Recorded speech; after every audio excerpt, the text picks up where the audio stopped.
ఎవరైతే కొత్త ఇల్లు కొనుగోలు చేయాలని చూస్తున్నారో వాళ్ళకి ఒక శుభవార్త అయితే ఉందని చెప్పవచ్చు.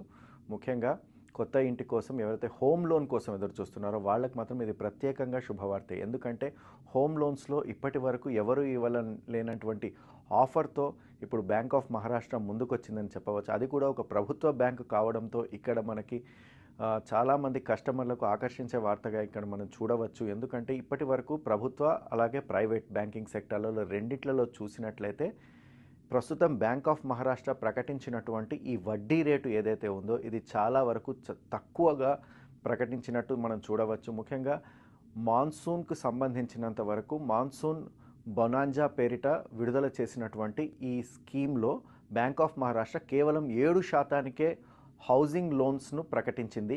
ఈ 7% హౌసింగ్ లోన్స్ పైన ఎలాంటి ప్రాసెసింగ్ ఫీజు అలాగే డాక్యుమెంటేషన్ ఫీజు కూడా జీరోగా ప్రకటిస్తూ ప్రస్తుతానికైతే బ్యాంక్ ఆఫ్ మహారాష్ట్ర ఒక ఆఫర్ని అయితే కస్టమర్స్ ముందు ఉంచినట్టు మనం చూడవచ్చు.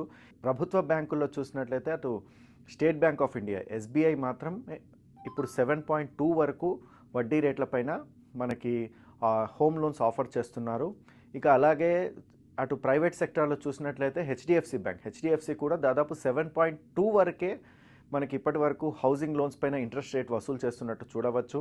అయితే ఈసారి మాత్రం ఒక అడుగు ముందుకేసి బ్యాంక్ ఆఫ్ మహారాష్ట్ర ఏదైతే ఉందో బ్యాంక్ ఆఫ్ మహారాష్ట్ర ప్రస్తుతం కేవలం 7%కే 7.0%కి మాత్రమే ఇప్పుడు ఈ వడ్డీ రేట్స్ని ఆఫర్ చేస్తుంది. అది కూడా ఒక లిమిటెడ్ ఆఫర్. ఇది కేవలం ఒక లిమిటెడ్ ఆఫర్ అనేసి ఇప్పటివరకు అయితే బ్యాంక్ ఆఫ్ మహారాష్ట్ర తన ప్రకటనలో పేర్కొన్నట్టు మనం చూడవచ్చు.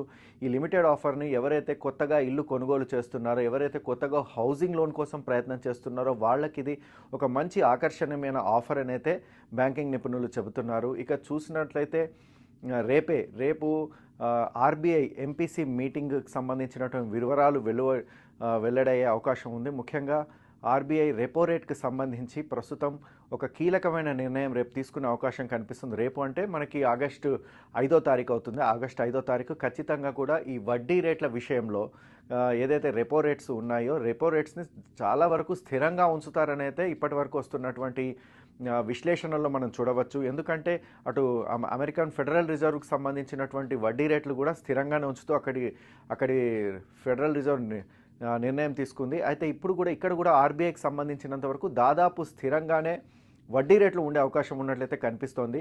ఇక అటు చూసినట్లయితే ఒకవేళ వడ్డీ రేట్లు కనుక స్థిరంగా ఉన్నట్లయితే అటు హౌసింగ్ లోన్స్ ఎవరైతే తీసుకుంటారో ముఖ్యంగా పర్సనల్ లోన్స్ కావచ్చు, 2 వీలర్స్ 4 వీలర్ వెహికల్ లోన్స్ కావచ్చు, అలాంటి వాళ్ళకి మాత్రం వడ్డీ రేట్లు స్థిరంగా ఉన్నట్లయితే వాళ్ళు కడుతున్నటువంటి ఈఎంఐస్ కావచ్చు, వాళ్ళు చెల్లించాల్సినటువంటి వడ్డీ రేటు కావచ్చు అది స్థిరంగా ఉండే అవకాశం ఉంటుంది.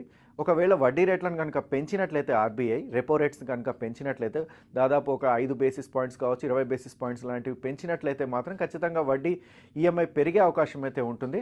అయితే ప్రస్తుతం మాత్రం మనం బ్యాంక్ ఆఫ్ మహారాష్ట్రకు సంబంధించినటువంటి ఆఫర్ చూస్తున్నట్లయితే ఈ ఆఫర్ మాత్రం చాలా వరకు కస్టమర్లను ఆకర్షించేదిగా ఉందని చెప్పవచ్చు.